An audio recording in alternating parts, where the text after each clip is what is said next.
आज के homeopathic video में आप सभी का स्वागत है। आशा है आप सभी स्वस्थ और प्रसन्न होंगे। आज का वीडियो बहुत ही इंटरेस्टिंग होने जा रहा है, क्योंकि अब हम कंपैरेटिव स्टडी की शुरुआत कर रहे हैं।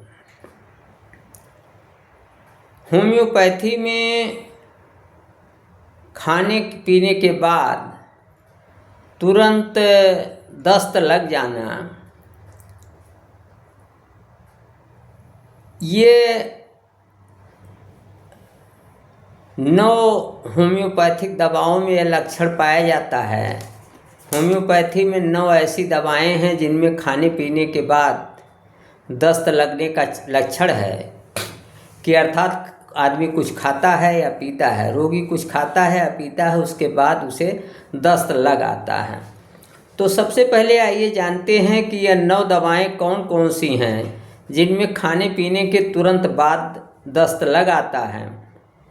और ये जो दवाएं हैं, ये 9 दवाएं जो होम्योपैथिक हैं, इनको हम अपने रोगी के लिए कैसे छांटेंगे, कैसे समझेंगे कि हमारे रोगी की कौन सी दवा है।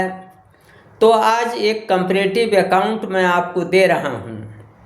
तो सबसे पहले हम उन 9 होम्योपैथिक दवाओं का नाम बताते हैं जिनमें खाने पीने के बाद जो है दस्त लग आता है। तो ये दवाएं हैं, पहली दवा है क्रोटान टिग्लियम, दूसरी दवा है येलो साक्रिटिना, तीसरी दवा है आर्जेंटम नाइट्रिकम, चौथी दवा है आर्सेनिक एल्ब, पांचवी दवा है चाइना ऑफिसिनेलिस, इसी को सिनकोना भी कहते हैं, छठवीं दवा है फेरम मेट, सातवीं दवा है नक्स भूमिका, आठवीं दवा है पोडोफाइलम और 9वीं दवा है पल्सेटिला। अब आइए एक एक करके हम देखते हैं कि क्रोटान का अगर पेशेंट है तो वहाँ स्टूल जो हैं, दस्त जो हैं वो येलो वाटरी होंगे और like a shot of gun, बंदूक के गोली के तरीके से सारा का सारा एक ही बार में निकल जाएगा। तो खाने पीने के बाद अगर दस्त लगते हैं और ये क्रोटान का जो स्पेशल फिगर है ये भी मौजूद है, तो आपके रोगी की दवा क्रोटान टिग्लियम होगी। इसी तरीके से जो येलो साक्रिटिना है, इसमें जैसा आप जानते हैं कि इनसिक्योरिटी ऑफ रेक्टम होती है, यानी जो मल होल्ड करने की, स्टूल होल्ड करने की कैपेसिटी है वो ख़त्म हो जाती है और कपड़ा अपने आप गंदा हो जाता है। और साथ ही साथ इसमें मलद्वार में जो है एक भार सा अनुभव होता है कि कोई लिक्विड अंदर भरा हुआ है, और दौड़ करके अगर टॉयलेट नहीं गए तो कपड़ा खराब हो जाएगा। तो जहाँ कहीं भी ये खाने पीने के बाद दस्त लगने की बात आती है, वहाँ अगर येलो का इनसिक्योरिटी ऑफ रेक्टम भी पाया जाता है तो आपके रोगी की दवा येलो होगी, येलो साक्रिटिना। आर्जेंटम नाइट्रिकम का जहाँ तक सवाल है, इसका जो है की नोट सिम्टम है कि इसमें जब कभी भी रोगी को अधिक मिठाई खा लेने से अथवा नर्वस एक्साइटमेंट हो गया, अर्थात स्नायु को उत्तेजना हो गई, कोई बुरी खबर आ गई, कोई अच्छी खबर आ गई, कोई प्रसन्नता वाली खबर आ गई, तो इससे अगर ये जो है भोजन या पानी के बाद, खाने पीने के बाद अगर दस्त लगने की बात है और उसके पीछे का कारण जो है अधिक मिठाई खा लेना या नर्वस एक्साइटमेंट है, तो निश्चित रूप से आपके रोगी की दवा आर्जेंटम नाइट्रिकम होगी।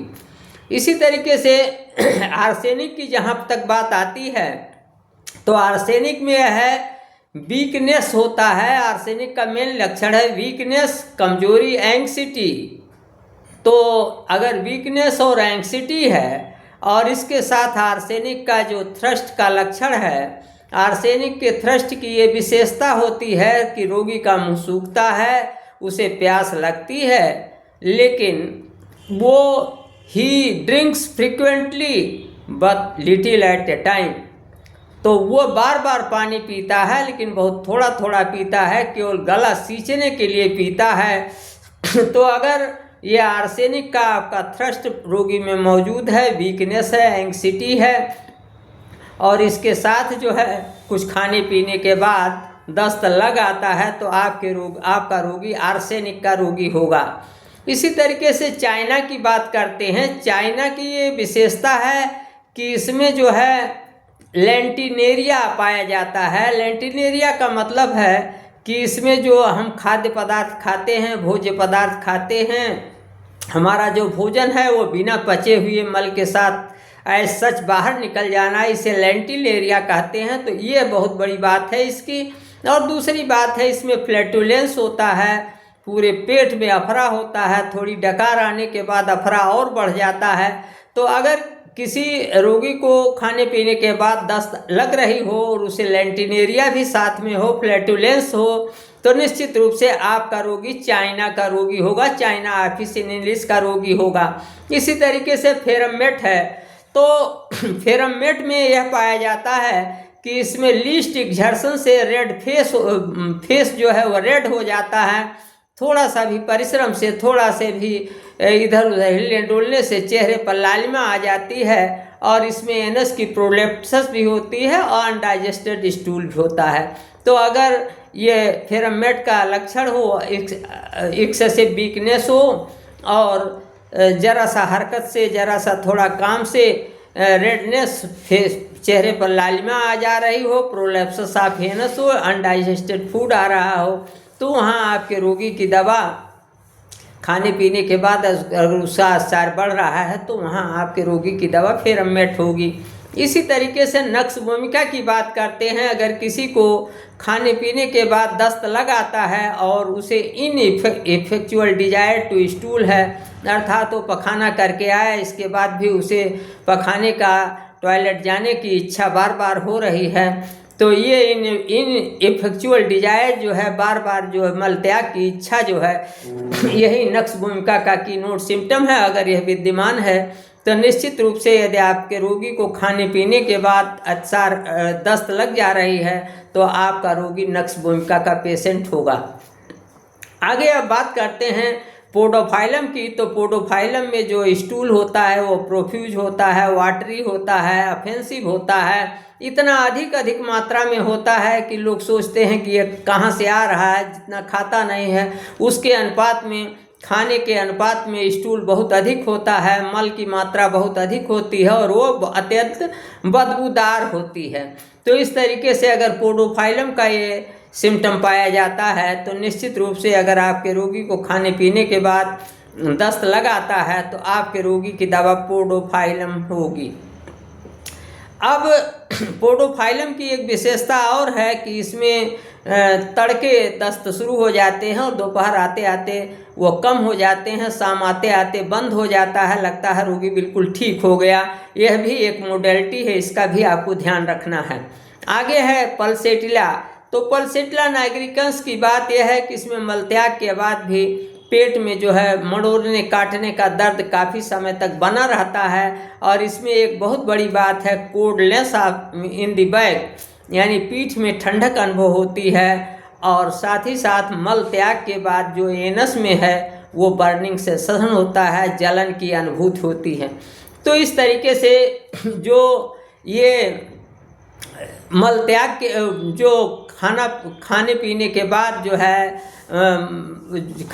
खाने पीने के बाद जो है हाजत लग जाना, दस्त आ जाना, ये जो लक्षण है खाने पीने के बाद दस्त का अनुभव होना, दस्त हो जाना खाने के तुरंत बाद, तो इसकी जो ये 9 होम्योपैथिक दवाएं हैं, निश्चित रूप से जब आप हर दवा की अंतरात्मा को जानेंगे, उसके सोल को पहचानेंगे, तो निश्चित रूप से आपको अपने रोगी के दवा के चुनाव में काफ़ी सुविधा होगी।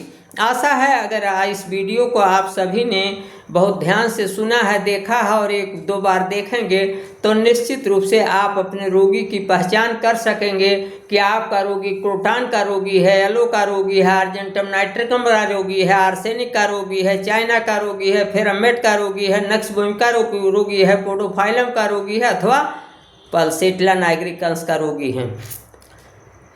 तो यदि आप होम्योपैथिक प्रेमी हैं और आपने अभी तक हमारा यूट्यूब चैनल डॉक्टर प्रेम नारायण सब्सक्राइब नहीं किया है तो आज ही सब्सक्राइब करें, अभी सब्सक्राइब करें ताकि नई नई अपडेट और जानकारी आपको मिलती रहे। हमारे यूट्यूब चैनल डॉक्टर प्रेम नारायण पर होम्योपैथी से संबंधित ढेर सारी जानकारी उपलब्ध है। आप हमारे यूट्यूब चैनल डॉक्टर प्रेम नारायण को विजिट करके लाभ उठा सकते हैं। आज होम्योपैथी के प्रति अपना प्यार और विश्वास बनाए रखें और आज के वीडियो में इतना ही। अगली वीडियो में फिर मिलूँगा। नमस्कार, मैं डॉक्टर प्रेम नारायण।